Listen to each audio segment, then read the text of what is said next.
Today I'm going to be introducing you to a film emulation plugin called DEHANCER, and you can use this film emulation tool to give your videos that cinematic or film look. Now this is not a sponsored video, but I am an affiliate, so if you decide to buy this plugin, then I'd ask you to please use my affiliate link, and that way you get 10% off, and it also helps this channel. This channel focuses on teaching the basics of media production, whether it's photography or video work or audio production. And so the approach I'm going to take with this particular tutorial and review is looking at it from a beginner's point of view. So I'm going to cover a lot of basics to help you understand what DEHANCER does and how you can use it in your workflow. One thing I like about the installation is that it's very simple. Once you unzip the file and install it, it's installed in the correct place in Premiere Pro. And so when you open Premiere Pro and you go to the effects panel and you scroll down to video effects, you'll find an effect called film emulation. Click on that and DEHANCER is right there. What is film emulation? Basically, it's color grading, but you're color grading so that your video matches the look of a certain film stock that is used in film production. And so when you get into DEHANCER, what it does, it supplies you with a multitude of film stock that is used in photography and film production that you can apply to your clip, and then you also are able to manipulate different parameters so that you get a very customized look or customized film look. And the color grading process that you do to get the final look could be categorized into 4 steps. Your input is the first step in the color grading process. And under input, the first thing you want to do is to tell DEHANCER what color space your footage is in. When you first open DEHANCER, it will assume that you are already in Rec 709. But when you click on that and you see the other options, what you want to do is go down to the bottom one and choose the camera that you shot with. Once you've selected choose camera, you can then go down and see the wide range of cameras that are available and the different log profiles.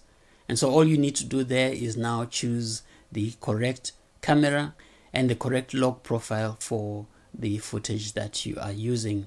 And then you go down to these other sections where you start fixing things like your exposure via the exposure compensation slider right here.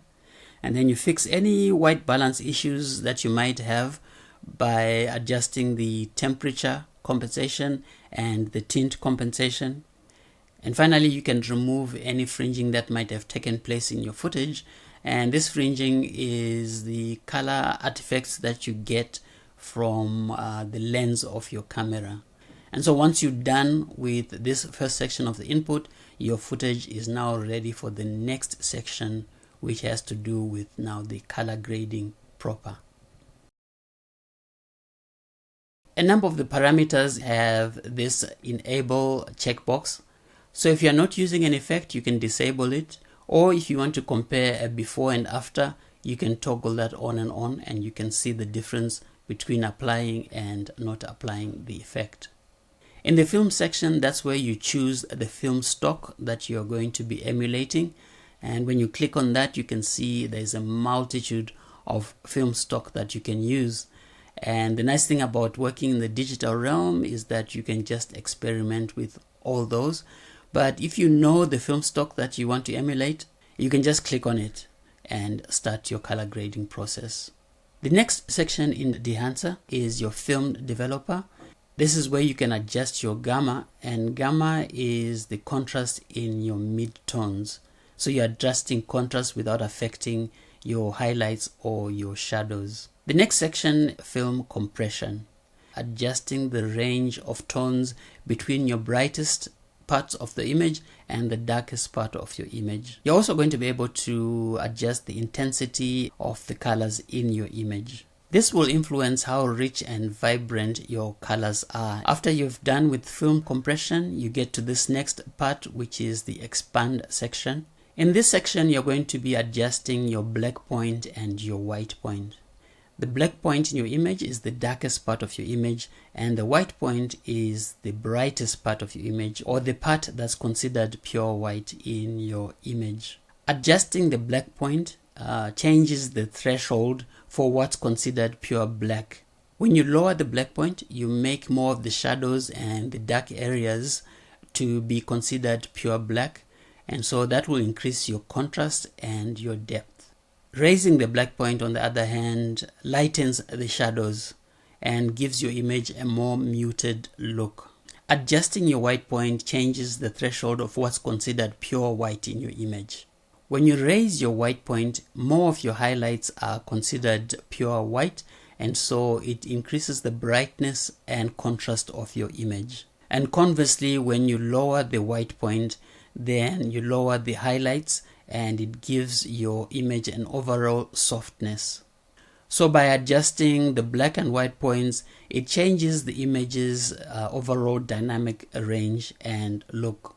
So you can go for a very contrasty, deep look, or you can go for a very muted look in your image. When we move on to the next section where there is print and color head, I feel this is something that is more useful for people who really understand the analog printing process of film and photography, because it has to do with how the printing process onto certain media affects the look of the film.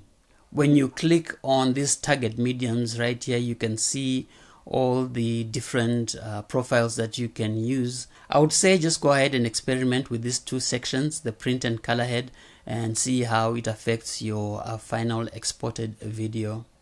Once you've done with this second stage, you probably have the look that you're going for already.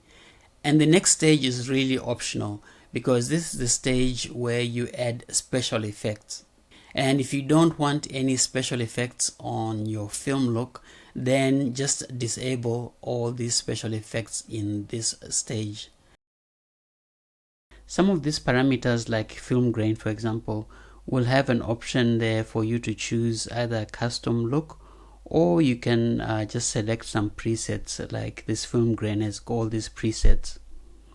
Now when you select custom look, you have a lot of controls that you can adjust. As a beginner, I would say start off with the presets that you are provided, and if you don't like any of the presets, then go to custom and play around with the different controls.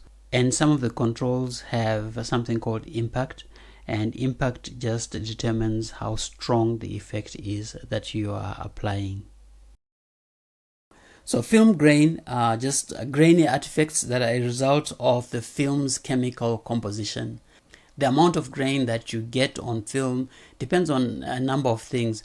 One of them is the ISO, and even today when you use digital cameras, when you are using them at very high levels of ISO, you get that grain, and sometimes it's just not desirable. The next effect is called halation.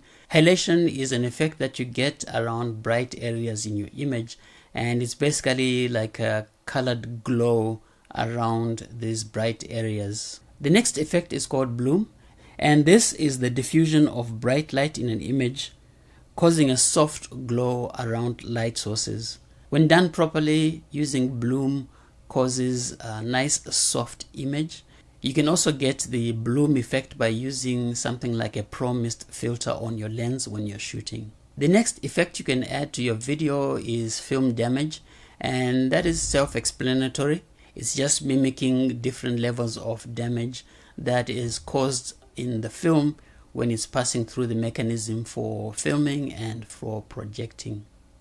Same thing with the next one, which is film breadth. The subtle change in size and position of the film frame due to the mechanical movement within the camera. The next is gate weave, and this is a slight, often unwanted vertical or horizontal movement of the film within the camera gate during recording or playback, and this leads to image instability. Next you have the overscan, and as you can see when I change this, it refers to the portion of the image that is beyond what is normally displayed on the screen. And finally you have vignette, and with the vignette you are introducing a darker border around the frame of your film. And if you do it subtly and do it well, it helps the viewer focus on the center of the frame. And so those are the three main stages in DEHANCER's film emulation workflow. The next section is the monitor section. The monitor section just helps you to monitor your exposure and your focus using false color and peaking. It doesn't affect your image at all, and it's not exported when you export your video. And so the final stage, stage 4 in the process, is generating a LUT, and this is purely optional again, but it helps you if you've worked really hard to develop a certain look. Then you can save it as a LUT and you can apply it to other projects as you wish. My thoughts on DEHANCER. Overall, I really like it. From a beginner's point of view, I think some of the parameters are a bit difficult and overwhelming, but it gives you the ability to play around and just get a look that you want without necessarily fully understanding everything. I really like the fact that you can save your color grade as a LUT. You can replicate what you've done on many different projects and get that film look transferred to other projects as you go. I feel the pricing is a bit steep for the casual user, but what I like is that you can get a lifetime license for that steep price, unlike other software where they have the subscription model. If you don't want the lifetime license, they also have options for a year, for 3 months, and for 6 months. So there's some flexibility there. If you have a short-term project where you want to use it, you can get the 3-month license and then renew as and when you want to use it. And that's it, a beginner's guide to using DEHANCER to get that film or cinematic look.